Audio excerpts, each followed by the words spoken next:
এই হলো আমার বড় রোজাদার। সে কি করছে, ডেজার্ট খাইছে, খাইয়ে তারপর সব মিশাইয়া এখন মাখাইতে আছে। খাওয়া শেষ, এখন দুষ্টামি করতে আছে। আসসালামু আলাইকুম এভরিওয়ান, সবাই কেমন আছেন? আলহামদুলিল্লাহ আমি ভালো আছি। চলে আসলাম রান্না করার জন্য। আজকের সাবুদানা দিয়ে ডেজার্ট তৈরি করব। এজন্য সাবুদানা নিয়ে নিতেছি। এই সাবুদানাগুলো একেবারে আসল সাবুদানাগুলো দেখলে বোঝা যায় হয়েছে পানি কালার, আর নকলটা হইল সাদা অনেক। তাই আমি নিয়ে নিলাম, ওগুলো এখন ভিজাবো। এদিকে আমার বাবাটা টুপি মাথায় দিয়ে তারপর দাঁড়াইয়াছে, কারণ বিকেল হয়েছে, সে এখন খাইবে এই দান্দায় আছে। এদিকে আসলাম, সাবুদানাগুলো সিদ্ধ করছি, এখন এগুলো পানি সেকে নিব, তারপর ভালোভাবে ধুয়ে নিব, কারণ এগুলো ভালোভাবে ধুইতে হয়, না হয় একটার সাথে একটা লাগিয়ে থাকে। পরে আমি এগুলো ভালোভাবে ধুয়ে নিলাম। ধোয়া শেষে কিছুক্ষণ রেখে দিব, পানিটা একবারে জর্জর হয়ে যাবে। এদিকে আমার ছেলে কান্না করতে আছে, আবার তার জন্য আবার নুডলস রান্না করতে আসি। রান্না শেষ, তারপর দিলাম খাওয়ার জন্য। এখন খাইবে, পরে একটু খাইছে আর খাইবে না, পরে আবার দিলাম কমলা। এখন আবার সে কমলা খাইতেছে আর কি, একটা আড়াই খার একটা খাইবে, পরে আবার বলে হে নুডলস খাইবে, পরে আবার আমি আনিয়ে দিলাম।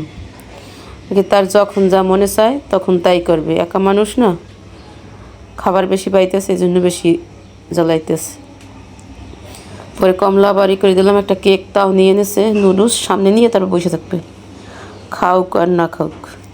এদিকে আমি এবার দুধটা দিয়ে দিলাম চুলায়, কারণ কমই বানাবো, মানুষ একা। এখন আমি এবার চিনি দিয়ে দেব, যার যার পছন্দ মতো, যে যেভাবে মিষ্টি খায়। পরে এখন দিব আমি ডিপ্লোমা দুধ। এই দুধটা দিলে আবার ডেজার্টটা অনেক ঘন হইবে, আর গুঁড়া দুধ দিলে অনেক স্বাদ হয়। কনডেন্স মিল্কও দেওয়া যায় বেশি স্বাদের জন্য, কিন্তু আমার নাই, এই জন্য এখন আমি ভালোভাবে নেড়ে চেড়ে নিলাম। এদিকে আবার ছেলেরে ডিম সিদ্ধ করে দিলাম, ওগুলো খাওয়ার জন্য, সে তো খাইবে। এই আসলাম ডেজার্টটা তৈরি করার জন্য। এখন আমি দুধের ভিতরে দিয়ে দিব, আর এই ফলগুলো দিব, কারণ বেশি ফল দিব না, হালকা পাতলা দিলেই চলে। ফল হয়েছে যার যার ইচ্ছে মতো, অনেকে বেশিও দেয়, অনেকে কমও দেয়, কিন্তু আমি এইগুলো দিব, অল্প অল্পই দিব, কারণ আমার ডেজার্ট কম, যেহেতু এই মানুষ একা, এই জন্য অল্পই বানাইছি।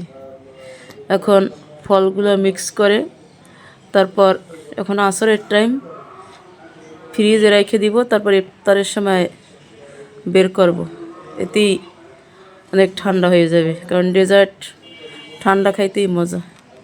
এদিকে আমি সব মশলাগুলো দিয়ে দিলাম।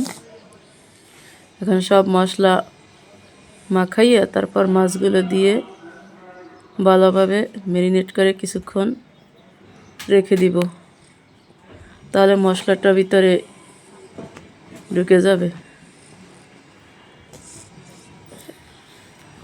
এখন আমি ভালোভাবে এগুলোরে মিক্স করে নিব, কারণ হাতে মাখাই রান্না করলে যে কোনো তরকারি অনেক টেস্ট হয়।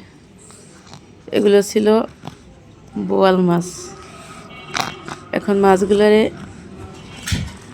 মাখাইয়ে নিব, তারপর সরিষার তেল দিয়ে ভেজে নিব। তেল দিয়ে দিলাম, এখন মাছগুলো সব দিয়ে দিব এক এক করে। এদের সব দিয়ে দিতে আসি, কারণ গ্যাস কম, এই জন্য চুলা কম জ্বলতে আসছে।